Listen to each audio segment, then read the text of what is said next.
अस्सलाम वालेकुम students, I am Ariba Aslam. और जो आज मैं टॉपिक आपके साथ डिस्कस करूँगी वो है टार्क और मोमेंट ऑफ फोर्स। अब टार्क क्या होती है, मोमेंट ऑफ फोर्स क्या होती है। टार्क जो होता है वो टर्निंग अफेक्ट ऑफ फोर्सेस होता है। जिस तरह देखें, हम लोग लीनियर मोशन में कहते हैं कि हमने फोर्स अप्लाई की और हमारे पास लीनियर एक्सेलरेशन प्रोड्यूस होगी। जिस तरह Newton second law of motion भी कहता है कि जब हम फोर्स अप्लाई करते हैं तो बॉडी के अंदर क्या होती है, एक्सेलरेशन प्रोड्यूस होती है। इसी तरह टार्क क्या है। अब देखिए, जब आपके पास एक लीनियर सिस्टम है, आप लीनियर उसमें जब आप फोर्स अप्लाई करेंगे तो आपके पास लीनियर एक्सेलरेशन प्रोड्यूस होगी। लेकिन जब हम बात करते हैं सर्कुलर मोशन की, तो जब आप टार्क अप्लाई करेंगे, जिस तरह जो केस आपके पास फोर्स का होता है ना लीनियर मोशन के अंदर, इसी तरह टार्क वही बिहेवियर होता है। टार्क का जो फोर्स का लीनियर मोशन के अंदर होता है, टार्क का वही बिहेवियर एंगुलर मोशन के अंदर होता है। अब टार्क क्या होती है, जब टार्क हम अप्लाई करते हैं एंगुलर मोशन के अंदर तो वो क्या करती है, एंगुलर एक्सेलरेशन प्रोड्यूस करती है और बॉडी को रोटेट कराना स्टार्ट कर देती है। ठीक है, जिस तरह देखें, हमारे पास सबसे बेस्ट एग्जांपल जो होती है टार्क की वो होता है दरवाज़ा। ठीक है, अब दरवाज़ा क्या होता है, एक साइड उसकी फिक्स्ड होती है और आप उसके हैंडल पे जब फोर्स अप्लाई कर रहे होते हैं तो या वो दो उसमें रोटेट करता है, टर्न करता है ना। जिस तरह देखिए, ये अगर उसकी फिक्स पोजीशन है और हम यहाँ से फोर्स अप्लाई कर रहे हैं, अब जब आप फोर्स इस साइड पे अप्लाई करेंगे तो वो यूँ टर्न होगा, और जब आप फोर्स यूँ अप्लाई करेंगे तो यूँ नीचे की तरफ टर्न होगा। ठीक है, तो अगर हम इस फोर्स को इसके कंपोनेंट के अंदर रिजॉल्व करें, जिस तरह हमने पहले भी रेजोल्यूशन ऑफ वेक्टर्स में भी पढ़ा है, हम फोर्स को कंपोनेंट के अंदर रिजॉल्व करते हैं जब हमें फोर्स की डायरेक्शन के बारे में नहीं पता होता कि उसकी डायरेक्शन किधर है, एक्स एक्सिस के अलॉन्ग है, वाई एक्सिस के अलॉन्ग है। उस वक्त हम क्या करते हैं, फोर्स को उसके कंपोनेंट के अंदर रिजॉल्व करना स्टार्ट कर देते हैं। अब ये कौन सा कंपोनेंट होगा, फोर्स का एक्स कंपोनेंट होगा, और ये कौन सा कंपोनेंट होगा, फोर्स का वाई कंपोनेंट होगा। अब जो थीटा है वो अलॉन्ग क्या है, एक्स एक्सिस, तो ये जो साइड होगी वो कॉस थीटा वाली साइड होगी, और जो दूसरी साइड होगी वो कौन सी होगी, साइन थीटा वाली साइड होगी। ठीक है, क्योंकि जहाँ पे एंगल होता है वो साइड होती है कॉस थीटा वाली, और जो दूसरी साइड होती है वो साइड होती है साइन थीटा वाली। अब यहाँ से देखें, अब आप मुझे बताएं कि फोर्स का कौन सा कंपोनेंट ऐसा है जो बॉडी को उस बॉडी को क्या करेगा, टर्न करवाएगा। अब इस कंपोनेंट पे आप जितनी भी फोर्स अप्लाई करेंगे इस डायरेक्शन में, ये मूव नहीं करेगा। आप दरवाजे को खींचते रहना एक उसमें, क्या वो मूव करेगा। अगर आप इसी तरह पैरेलल फोर्स अप्लाई करेंगे तो क्या वो मूव करेगा, कभी भी मूव नहीं करेगा, क्योंकि उस वक्त जो एंगल होगा ये मोमेंट आर्म का और फोर्स का वो क्या होगा, ज़ीरो होगा। अच्छा, ये मोमेंट आर्म क्या होती है, ये जो आपका फिक्स्ड पोजीशन है ना, और ये जो जगह जहाँ पे आप फोर्स अप्लाई कर रहे हैं, आपके उस फिक्स्ड एक्सिस से लेकर, एक्सिस ऑफ रोटेशन से लेकर वो एक्सिस जिसके अराउंड बॉडी क्या करेगी, रोटेट करेगी, वो फिक्स्ड पॉइंट जहाँ पे जिसके अराउंड बॉडी रोटेट करती है, इस पॉइंट से लेकर जिस पॉइंट पे आपने फोर्स अप्लाई किया उस पॉइंट तक का जो डिस्टेंस होता है उसको हम कहते हैं मोमेंट आर्म। ठीक है, मोमेंट आर्म कहते हैं। ठीक है, और ये जो पॉइंट है यहाँ पे हमने क्या किया, फोर्स अप्लाई की है, फिर हमने फोर्स को उसके कंपोनेंट में रिजॉल्व किया और हमने देखा कि अगर हम कॉस थीटा वाले कंपोनेंट पे फोर्स लगाते रहें तो बॉडी कभी भी मूव नहीं करेगी, टर्न नहीं करेगी। लेकिन अब देखें, अगर आप साइन थीटा वाले कंपोनेंट के ऊपर फोर्स अप्लाई करेंगे तो क्या बॉडी टर्न करेगी ना, क्योंकि यहाँ पे जो फोर्स है, यहाँ इस पॉइंट पे जो फोर्स अप्लाई हो रही है और ये जो मोमेंट आर्म है, इनके दरमियान एंगल कितना बन रहा है, 90 डिग्री का। इसी तरह टार्क का जो फॉर्मूला क्या है, वो आर क्रॉस एफ है। ठीक है, torque is equal to R cross F. जब हम क्रॉस हटाते हैं तो मैंने क्या बोला था आपको, जब हमने पीछे वेक्टर प्रोडक्ट पढ़ा कि हम जब क्रॉस हटाते हैं तो हम क्या लगाते हैं, साइन थीटा।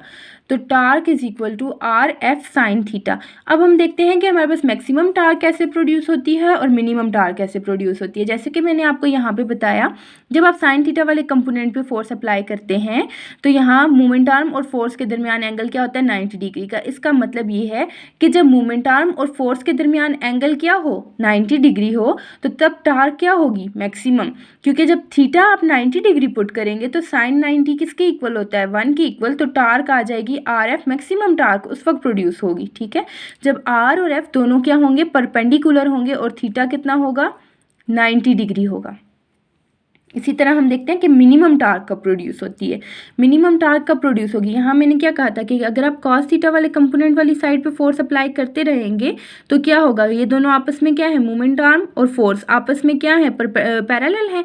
थीटा कितना बनेगा, 0 डिग्री, और जब थीटा हमारे पास क्या बने, 0 डिग्री बने, तो साइन 0 क्या होगा, 0। अब दोनों सेम डायरेक्शन में अप्लाई हो रहे हैं ना, जिस डायरेक्शन में, जो डायरेक्शन हमारी मोमेंट आर्म की है, हम उसी डायरेक्शन में फोर्स अप्लाई कर रहे हैं, तो क्या कोई इफेक्ट पड़ेगा, क्या बॉडी टर्न करेगी, कभी भी नहीं करेगी, क्योंकि इनके दरमियान जो एंगल है वो क्या है, 0 डिग्री का। तो साइन 0 क्या आ गया, 0। तो torque is equal to R cross F, जब 0 से मल्टीप्लाई होगा तो टार्क क्या आ जाएगी, 0।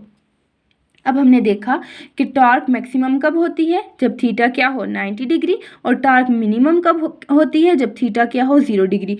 इसका मतलब है कि जो टॉर्क है वो किन 3 चीज़ों पे डिपेंड कर रही है, एक तो मोमेंट आर्म के ऊपर, दूसरा फोर्स के ऊपर, और तीसरा एंगल के ऊपर। तो हमें क्या पता चला कि टार्क की डिपेंडेंस किन किन फैक्टर के ऊपर है, नंबर 1 मोमेंट आर्म के ऊपर, नंबर 2 फोर्स के ऊपर, और नंबर 3 एंगल के ऊपर। ठीक है, तो आप एक और हेडिंग भी इंक्लूड कर सकते हैं, डिपेंडेंस। तो आप लिखेंगे torque depend upon the 3 factors, number 1 moment arm, number 2 force, and number 3 angle. अब देखें, हमने अगर हम लोग यूनिट निकालना चाहें तो अगर हमें फार्मूलाज पता हों तो हम उनसे इजीली क्या कर सकते हैं, यूनिट भी फाइंड आउट कर सकते हैं। टार्क किसके इक्वल होता है, आर क्रॉस एफ। एफ की यूनिट क्या होती है, न्यूटन, और आर की यूनिट क्या होती है, मीटर। तो टार्क की यूनिट क्या आ गई, न्यूटन मीटर। फोर्स की यूनिट आ गई न्यूटन, और डिस्टेंस की आ गई, moment arm basically a distance ना, परपेंडिकुलर डिस्टेंस। ठीक है, ये देखें, ये डिस्टेंस है ना फिक्स पॉइंट से लेके अप्लाइड फोर्स तक का। ठीक है, एक्सेस ऑफ रोटेशन से फिक्स पॉइंट तक का जो डिस्टेंस है उसको हम मोमेंट आर्म कहते हैं ना। In simple word, it is a distance between the axis of rotation and applied force. तो हम लोग कह देते हैं कि डिस्टेंस की यूनिट क्या होती है, मीटर। तो हमारे पास टार्क की यूनिट आ गई न्यूटन मीटर।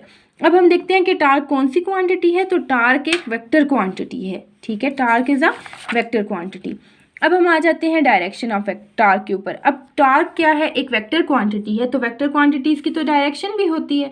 तो हम टार्क की डायरेक्शन कैसे फाइंड आउट करेंगे, राइट हैंड रूल से फाइंड आउट करेंगे। और राइट हैंड रूल क्या है हमारे पास, हम सबसे पहले अपनी फिंगर को स्ट्रेच करते हैं अपने पहले वेक्टर के अलॉन्ग, देन अपनी फिंगर्स को कर्ल करना स्टार्ट करते हैं टूवर्ड द सेकेंड वेक्टर, और जो हमारा थंब होता है वो इंडिकेट कर रहा होता है कि जो हमारा रिजल्टेंट वेक्टर है या हमारा थर्ड वेक्टर है उसकी डायरेक्शन क्या है। टार्क जो है वो एक एग्जांपल है क्रॉस प्रोडक्ट और वेक्टर प्रोडक्ट की, क्योंकि देखें टार्क जो होती है वो आर क्रॉस एफ के इक्वल है। आर बी एक वेक्टर है और एफ बी क्या है, वेक्टर, और हमें जो रिजल्टेंट क्वांटिटी मिल रही है टार्क वो भी क्या है, वेक्टर। अब हम देख लेते हैं, हमने ये तो देख लिया कि टार्क मैक्सिमम कब होती है, टार्क मिनिमम कब होती है। अब हम ये चेक करते हैं कि टार्क नेगेटिव कब होती है और टार्क पॉजिटिव कब होती है। देखें, अगर आप फोर्स अप्लाई कर रहे हैं इस डायरेक्शन में, मीन्स कि अगर आप फोर्स अप्लाई कर रहे हैं एंटी क्लॉकवाइज डायरेक्शन में, तो टार्क क्या होगी, पॉजिटिव होगी। ठीक है, अगर आप फोर्स इस डायरेक्शन में अप्लाई कर रहे हैं एंटी क्लॉकवाइज, तो हमारे पास टार्क क्या है, पॉजिटिव है, क्योंकि बॉडी इस तरह से मूव करेगी। ठीक है, लेकिन नेगेटिव टार्क कब होगी, जब आप फोर्स अप्लाई कर रहे हैं क्लॉकवाइज। जब आप फोर्स क्लॉकवाइज अप्लाई करेंगे तो टार्क हमारे पास इस डायरेक्शन में होगी, और टार्क क्या होगी, हमारे पास नेगेटिव होगी। तो हमें पता चला कि एंटी क्लॉकवाइज टर्न के लिए फोर्स क्या है, पॉजिटिव, और क्लॉकवाइज टर्न के लिए टार्क, एंटी क्लॉकवाइज टर्न के लिए टॉर्क क्या है, पॉजिटिव, और क्लॉकवाइज टर्न के लिए हमारे पास टार्क क्या है, नेगेटिव। आई होप स्टूडेंट्स आपको समझ आई होगी। Thank you for watching. अस्सलाम वालेकुम।